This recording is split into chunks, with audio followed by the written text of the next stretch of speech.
este mes, que ha sido uno de los meses más lluviosos de la última década, que ha sido un mes que luego de las lluvias se vuelve muy frío, pero que ha sido también un año donde empezamos a ver cuál es la evolución de lo que se ha llamado históricamente los virus estacionales, más aún en un contexto en el que hubo un reacomodo luego de la pandemia, que más de alguna vez hablamos con nuestro invitado, el especialista en la materia, pero además decano de la Facultad de Medicina de la Universidad de Chile, el profesor Miguel O'Ryan. Decano, muchas gracias por venir y poder conversar sobre esta materia.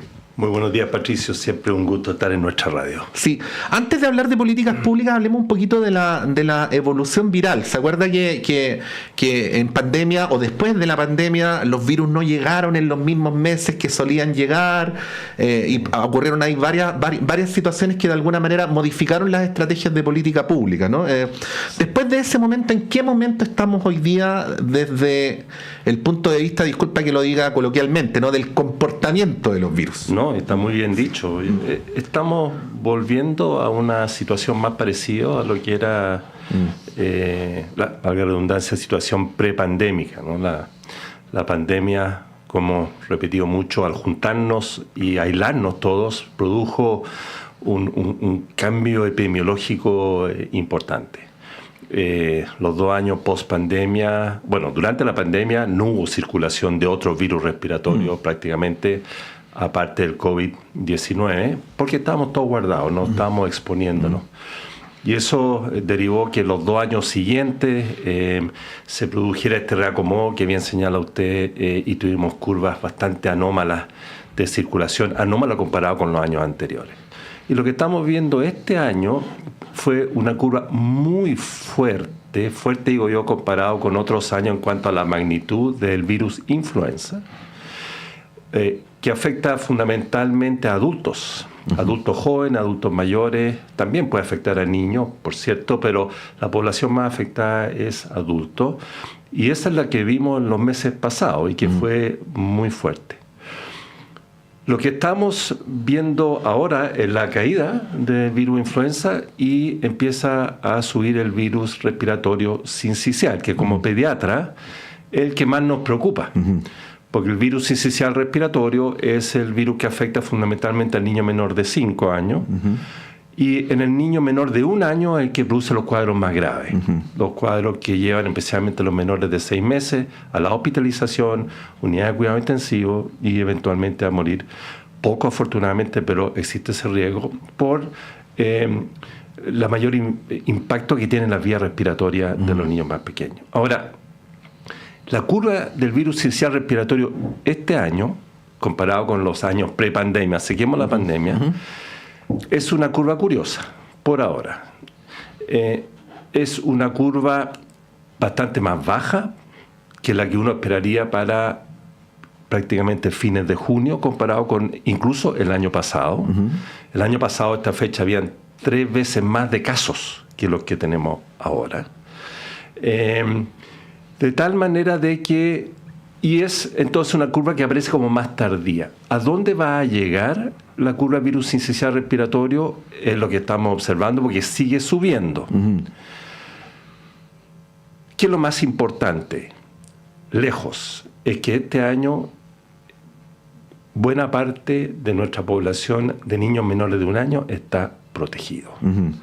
O sea, ahí ha habido una buena política. O sea, cuando el presidente Boric dice esto no es casualidad, tenemos a la gran mayoría de los niños vacunados, es una afirmación con la que usted coincidiría desde el punto de vista de una buena manera de proceder. O sea, no solo coincidiría, digamos, debo decir que fuimos promotores fuertes de incluir el tratamiento, que no es una vacuna, un inmunógeno, pero para conceptos generales para la población se comporta parecido a una vacuna, para proteger fundamentalmente al niño menor de 6 meses de edad con este anticuerpo monoclonal, que fue adoptado como política pública, primer país del hemisferio sur del mundo en adoptar esta política pública a partir de octubre, de los niños nacidos en octubre de 2023 en adelante, todos los cuales debiesen estar con el Nirsevimab administrado a esta fecha. O sea, estamos entrando bien esta curva desde su punto de vista. Estamos entrando muy bien, en forma única, a la curva del virus sincicial respiratorio. Y deberíamos tener entonces un impacto que se va a notar y lo vamos a ver bien de aquí a agosto-septiembre, cuando haya pasado la curva, debiendo ser el año donde hay un quiebre de la tradicional curva crítica de invierno de hospitalizaciones de lactantes que copan nuestra unidad de cuidado intensivo, ahora pediátricas, con lactantes con BRS. Esa situación no la vamos a ver este año, gracias a esta política pública, y como debe mantenerse, debería ser el cambio pivotal para los próximos años también de lo que hemos vivido tradicionalmente con esta crisis de invierno con el virus sincicial, que ya no debiera ocurrir de aquí en adelante. Decano, una cosa algo distinta, al menos desde el punto de vista de la percepción, aquí es la conversión entre alguien que no es experto y alguien que sí lo es, ocurrió con el reciente brote de influenza, ¿no? O sea, la percepción subjetiva que uno le hablaba con mucha gente, aquí estoy mirando a Tania González que cayó por aquello, es que, comentario muy típico, la influenza me pegó como si hubiera sido COVID, ¿no? Con licencias médicas más largas, con periodos de convalescencia más largos, con síntomas más ingratos. Yendo de lo viral a la política pública, ¿qué fue lo que pasó ahí? ¿Cómo usted interpretaría esa percepción? Si es que la escuchaba además y si la comparte, bueno, como decano de medicina también le tienen que haber llegado hartas licencias, sí, y así sucesivamente. Sí, lo que uno puede decir es que el virus influenza este año circuló mucho más que años anteriores. Esto fue a nivel global. ¿Y por qué ocurre? La verdad es que no lo sabemos a ciencia cierta. Puede ser alguna variante pequeña de la cepa que circula, la situación epidemiológica, pero el hecho real es que hubo más influenza afectando a más personas. Y el solo hecho de que afecte a más personas, como la influenza puede causar desde una infección leve a una infección grave, y eso es muy variable. Obviamente hay factores de riesgo conocidos en las personas, lo que son fumadores, lo que tienen enfermedades respiratorias o pulmonares crónicas, lo que son cardiópatas, los adultos mayores, los niños pequeños, están en riesgo particular de hacer cuadros más graves. El solo hecho de que haya más virus circulando y que afecte más a estas poblaciones va a significar que vamos a tener casos más graves. Y eso efectivamente ocurrió este año. Ahora, para prevenir eso, lo importante era la vacunación. La vacunación contra el virus influenza es una buena vacuna. No protege 100%. Esto es importante decirlo. En general, ninguna vacuna protege 100%. La vacuna influenza, los estudios han mostrado que disminuye más o menos en un 60% el riesgo de infectar. Incluso 60-70% de tener una infección grave. Es un buen seguro, pero no es absoluto. Entonces hay muchas personas que dicen, yo no me voy a vacunar más porque me vacuné el año pasado y me dio igual. Sí, puede ser, pero es un buen seguro en que disminuye su riesgo de que se pueda infectar. Entonces había crítica si efectivamente se había logrado o no las coberturas suficientes de vacunación. Eso siempre dependiendo cómo quiera tomarse eso y qué ventaja se quiera sacar a lo mejor de esa discusión. Algunos dirán que fue insuficiente, otros dirán que... Yo diría que en general siempre se puede mejorar las coberturas de vacunación, pero que sin embargo dentro de todo se logró una cobertura acercándose arriba del 60-70%, lo ideal es llegar a 80% arriba, especialmente en los grupos de riesgo. Y aquí yo creo que el mensaje más que nada para quienes nos escuchan, porque muchas personas no se vacunaron hasta bien entrado, porque se asustaron. La gente cuando se asusta se va a vacunar, porque tiene a alguien cercano y dice, no me he vacunado. Y bueno, ojalá que aprendamos y para el próximo año vayamos a vacunarnos, especialmente a las personas de grupos de riesgo antes, no cuando está en la mitad del periodo epidémico. ¿Por qué? Porque si yo me vacuno cuando hay mucho virus influenza circulando, puede que yo me vacune hoy día y me contagie mañana o pasado mañana. Y ahí la vacuna no me va a servir, porque la vacuna requiere 7 a 10 días más o menos para producir su respuesta protectora. Decano, hay dos cosas que tienen que ver con la percepción de las personas. Uno debería deducir que después de todo lo que nos ocurrió con el COVID-19 debimos haber aprendido, ¿no? Hay ciertos rasgos de que volvimos a esa desaprensión que a veces se veía con anterioridad. Y ahí le pregunto dos cosas. Uno, a veces se critica a la autoridad, ¿no? En este caso al gobierno, por las políticas comunicacionales, ¿no? La política comunicacional de riesgos y aquello.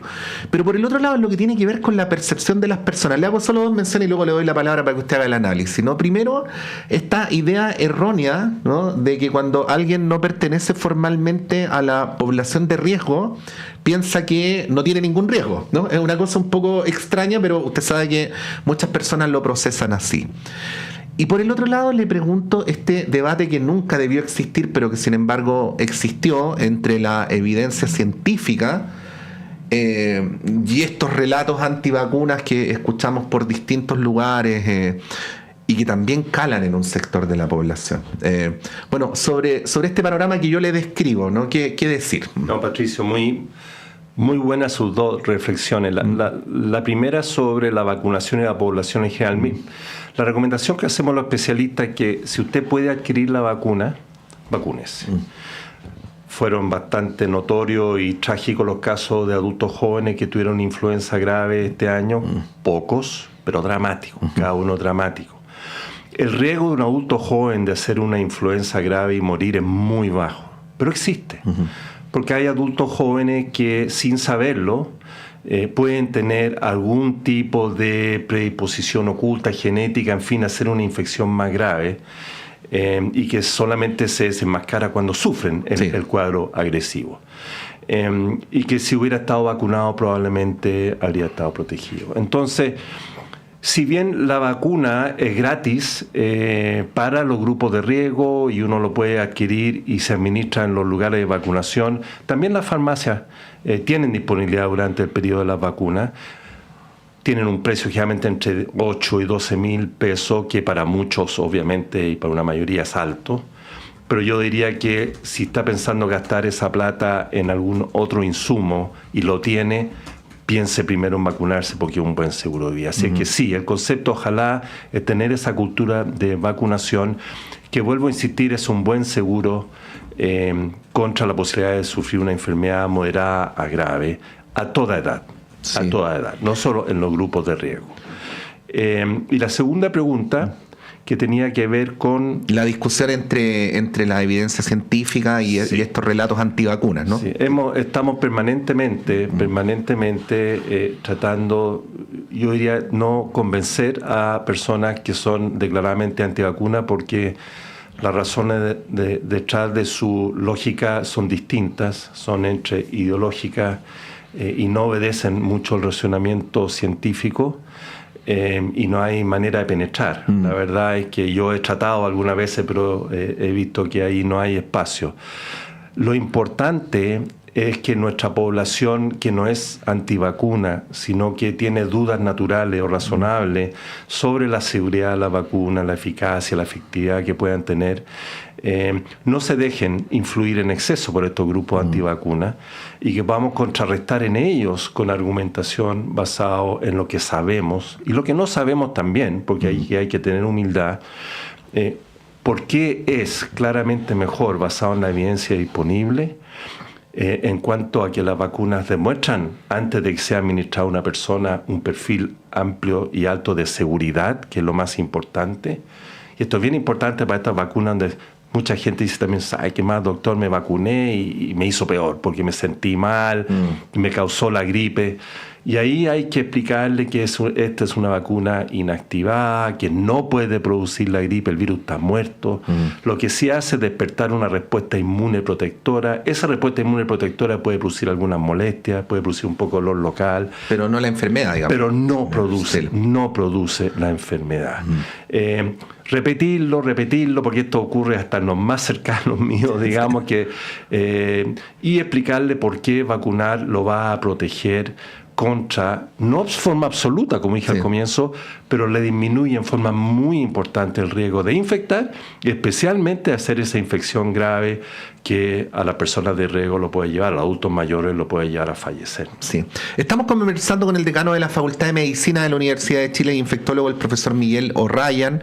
Decano, yendo al tema más estructural, que lo hablamos también en pandemia, y de hecho lo conversamos más de alguna vez con usted acá en la radio.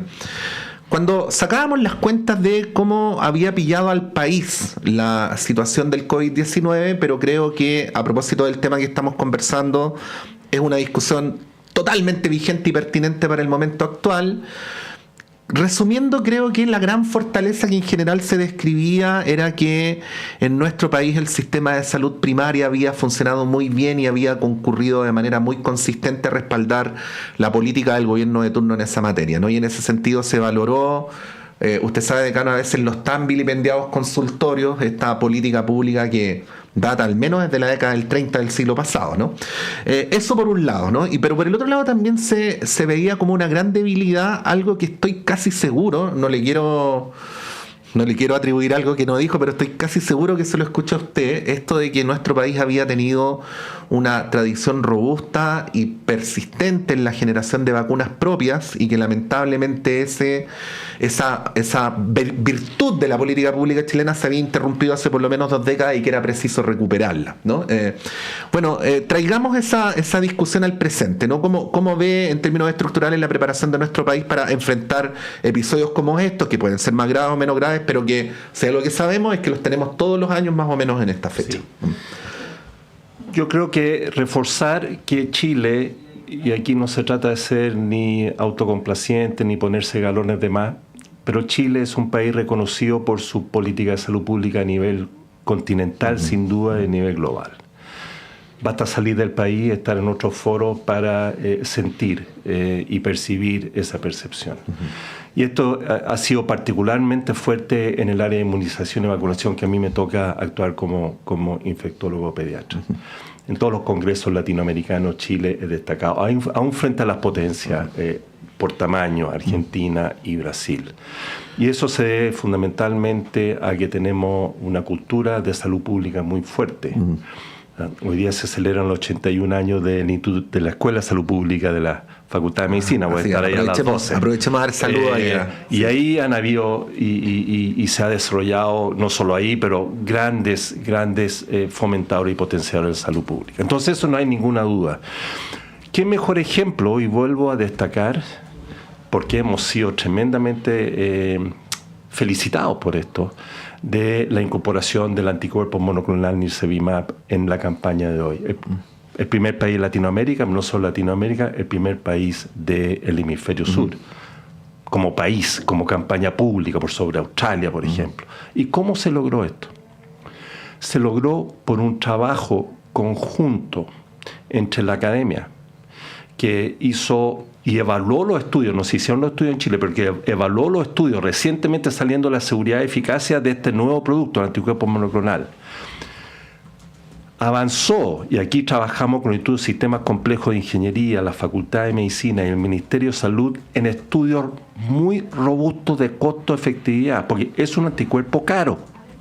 Había que demostrar que efectivamente, basado en datos sólidos, era una buena inversión en salud para nuestra autoridad de salud, para nuestro gobierno. Cerca de $60 millones, no es menor. Se hicieron estudios tremendamente robustos porque Chile tiene la información y los datos que otros países no tienen, gracias a los avances en sistemas de registro. Y todo eso permitió traer la información robusta y necesaria para convincentemente demostrar que implementar una estrategia de uso de anticuerpos en el niño menor de 1 año iba a tener rédito muy positivo en disminución de uso de unidad de cuidado intensivo y de hospitalización, y así disminuir también el costo general en salud. La inversión valía la pena. Esta alianza entre la academia, el Ministerio de Salud y la industria, que la industria puso un precio especial de este producto para el país. Ojo, estaba planificado para Chile la traída de este producto nuevo para el año 2027. Gracias a estos estudios robustos se convencieron que valía la pena incorporarlo en Chile antes que en Brasil y Argentina, porque nosotros teníamos la capacidad de demostrar además el tremendo impacto que está teniendo y que va a tener el uso de este anticuerpo monoclonal en nuestra población. Eso es, a mi manera de ver, una estrategia robusta país y que nos ha distinguido. Y esta colaboración entre la academia, el sistema público y el sistema privado, la triple hélice que se llama. Eso es lo que yo creo que nos va a llevar realmente a un desarrollo más virtuoso. Ahora, sobre su pregunta de producción de vacuna en Chile, es una pregunta que tiene varias aristas. Efectivamente, Chile produjo un cierto número de vacunas en el pasado. Finalmente, lo que terminó ocurriendo, terminó produciendo una vacuna, la vacuna contra la rabia, la vacuna fue en Salida Palacio fundamentalmente, dejó de producir la otra. Pero sostener y mantener la producción de una vacuna que se usa en baja dosis o bajo nivel para una población relativamente pequeña no es fácil, especialmente cuando esos productos están siendo producidos por las grandes cadenas, ¿no es cierto?, farmacéuticas, a un costo que puede ser incluso bastante menor. Entonces, y esto lo hemos discutido, analizado bastante, el producir vacunas en Chile per se, pensando que esa va a ser una estrategia que podamos tener más y mejores vacunas de manera más rápida, no es cierto, para ser bien concreto. Y de hecho, lo importante ahí es más bien la primera estrategia, que tengamos la capacidad de hacer las asociaciones robustas para conseguir rápidamente las vacunas que están siendo producidas, que necesitamos. Se hizo en la pandemia y lo logramos porque nos organizamos bien. Los países que no lo lograron porque se organizaron mal, porque tenían discusiones internas y disputas. Ahora, eso no significa que hay que evaluar la posibilidad de eventualmente avanzar producción de productos nuevos de vacunación pensando en el mediano y el largo plazo, pensando en investigaciones de nuevos inmunofármacos o inmunoterapia, y que es muy conveniente que tengamos esas instalaciones en nuestro país, porque eso también nos acerca al desarrollo científico, a la posibilidad eventual de crear nuevos productos propios para nuestra realidad. Uno podría pensar, por ejemplo, para el virus Hanta, que es tan propio de nuestra comunidad, que requiere de soluciones locales, que probablemente requeriría de producción más orientada a nuestra población. Y deberíamos tener centros quizás pensando en inmunoterapia para esta enfermedad y otras. De tal manera que es un tema que claramente tenemos que seguir analizando y discutiendo. Es deseable, y de hecho la Universidad de Chile ha estado pensando hace décadas en la posibilidad de tener un centro de producción inicialmente de vacunas. Ahora se está pensando que más bien un centro de desarrollo tecnológico más amplio de producción, eventualmente diferentes productos en Carén. Y ese es un proyecto que de todas maneras hay que mantener no solo vivo, sino que hay que ir pensando cómo podemos darle una fuerza necesaria, pero también un objetivo muy claro, ¿no? Porque hay que evitar caer en los elefantes blancos, en avanzar en algo que nos pueda drenar muchos recursos, pero que finalmente no termine teniendo el impacto que todos esperamos. Por eso es bueno este diálogo entre el corto y el largo plazo, ¿no? Porque a veces cuando nos pillan las emergencias es donde podemos apoyarnos en ese trayecto largo de acumulación de saberes y de políticas públicas para efectos de enfrentar esas dificultades. Hemos conversado esta mañana con el decano Miguel O'Ryan. Decano, muchas gracias por haber venido a la radio de la Universidad de Chile. Un gusto, como digo, Patricio, siempre disponible para conversar de temas especialmente de corte fuerte académico, que es lo que más uno conoce y domina. Muchas gracias. Gracias. Bueno, aprovechando lo que decía el decano, saludamos desde acá también a la Escuela de Salud Pública, siempre tan colaboradora con esta radio y con la comunidad, si es que hay en